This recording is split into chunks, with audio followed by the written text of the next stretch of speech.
এই কোরআনুল কারীম এমন একটা কিতাব, এই কোরআনুল কারীমের পরিচয় হলো হুদাল লিন-নাস, মানব গোষ্ঠীর জন্য পথ প্রদর্শক, ওয়া বাইয়িনাতিন মিনাল হুদা ওয়াল ফুরকান, এবং এটা হলো বাইয়িনাত, ওয়া বাইয়িনাতিন মিনাল হুদা, এবং হেদায়েতের সুস্পষ্ট দলিল। জোরে বলুন সুবহানাল্লাহ। ওয়া বাইয়িনাতিন মিনাল হুদা ওয়াল ফুরকান, এই কোরআন হলো হেদায়েতের সুস্পষ্ট দলিল।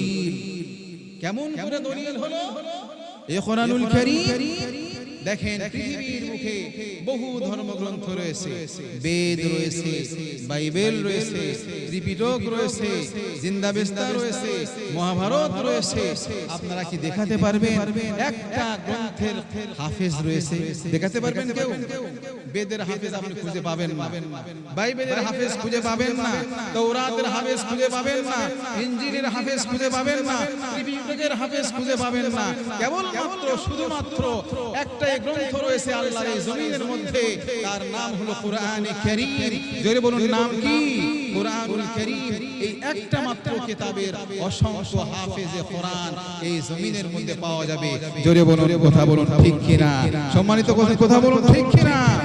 সম্মানিত হাজিরিন, খুব লক্ষ্য করুন, কোরআনের হাফেজ পাওয়া যায়, কোরআনের হাফেজ হওয়া যায়, বাইবেলের হাফেজ হওয়া যায় না, ত্রিপিটকের হাফেজ হওয়া যায় না, জিন্দাবেস্তার হাফেজ হওয়া যায় না, মহাভারতের হাফেজ হওয়া যায় না, শুধুমাত্র কোরআনুল কারীমের হাফেজ হওয়া যায়। এই জমিনের মধ্যে লক্ষ নয় কোটি কোটি কোরআনুল কারীমের হাফেজ এই জমিনের মধ্যে পাওয়া যাবে। জোরে বলুন সুবহানাল্লাহ। আল্লাহ সুবহানাহু ওয়া তাআলা বলেন, ইন্না নাহনু নাযালনা যিকরা ওয়া ইন্না লাহু লাহাফিজুন। কোরআন নাযিল করেছি আমি, আর এই কোরআনের সবটুকু সংরক্ষণের দায়িত্ব আমি আল্লাহ তাআলা আমার কুদরতি হাতে গ্রহণ করেছি। জোরে বলুন সুবহানাল্লাহ। ইন্না নাহনু নাযালনা যিকরা ওয়া ইন্না লাহু লাহাফিজুন। তাওরাত আল্লাহ তাআলা নাযিল করেছিলেন, ইনজিল নাযিল করেছিলেন, জাবুর নাযিল করেছিলেন।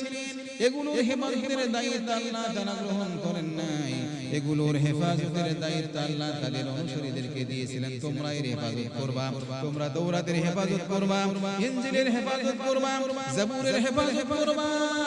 কিন্তু তারা হেফাজত করতে পারে নাই, এর সংরক্ষণ করতে পারে নাই। আর আল্লাহ সুবহানাহু ওয়া তাআলা কোরআন নাযিল করেছেন, দীর্ঘ 23 বছর ধরে নবীজি সাল্লাল্লাহু আলাইহি ওয়াসাল্লামের উপর নাযিল করে দিলেন, আর বলে দিলেন তোমরা চিন্তা করবা না, পেরেশানের কোনো কারণ নাই। এই কোরআন আমি আল্লাহ তাআলা নাযিল করে দিয়েছি, এর সব সংরক্ষণের দায়িত্ব আমি আল্লাহ তাআলা আমার কুদরতি হাতে গ্রহণ করেছি। জোরে বলুন সুবহানাল্লাহ।